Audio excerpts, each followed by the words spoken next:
Chapter 3. Now the serpent was more subtle than any beast of the field which the Lord God had made. And he said unto the woman, Yea, hath God said, Ye shall not eat of every tree of the garden? And the woman said unto the serpent, We may eat of the fruit of the trees of the garden, but of the fruit of the tree which is in the midst of the garden, God hath said, Ye shall not eat of it, neither shall ye touch it, lest ye die. And the serpent said unto the woman, Ye shall not surely die, for God doth know that in the day ye eat thereof, then your eyes shall be opened, and ye shall be as gods, knowing good and evil.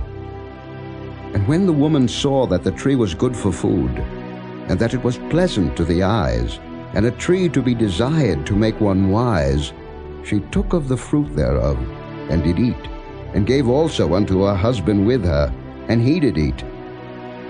And the eyes of them both were opened, and they knew that they were naked. And they sewed fig leaves together, and made themselves aprons.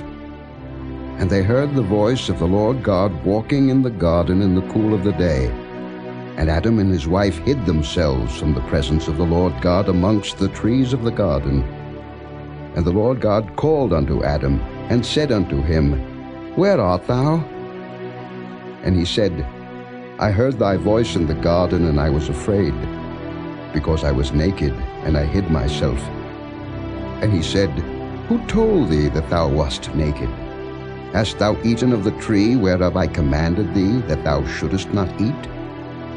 And the man said, The woman whom thou gavest to be with me, she gave me of the tree, and I did eat. And the Lord God said unto the woman, What is this that thou hast done? And the woman said, The serpent beguiled me, and I did eat. And the Lord God said unto the serpent, Because thou hast done this, thou art cursed above all cattle, and above every beast of the field. Upon thy belly shalt thou go, and dust shalt thou eat all the days of thy life, and I will put enmity between thee and the woman, and between thy seed and her seed. It shall bruise thy head, and thou shalt bruise his heel.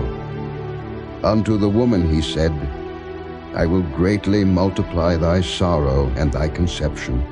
In sorrow thou shalt bring forth children, and thy desire shall be to thy husband, and he shall rule over thee. And unto Adam he said, Because thou hast hearkened unto the voice of thy wife, and hast eaten of the tree of which I commanded thee, saying, Thou shalt not eat of it. Cursed is the ground for thy sake. In sorrow shalt thou eat of it all the days of thy life. Thorns also and thistles shall it bring forth to thee, and thou shalt eat the herb of the field.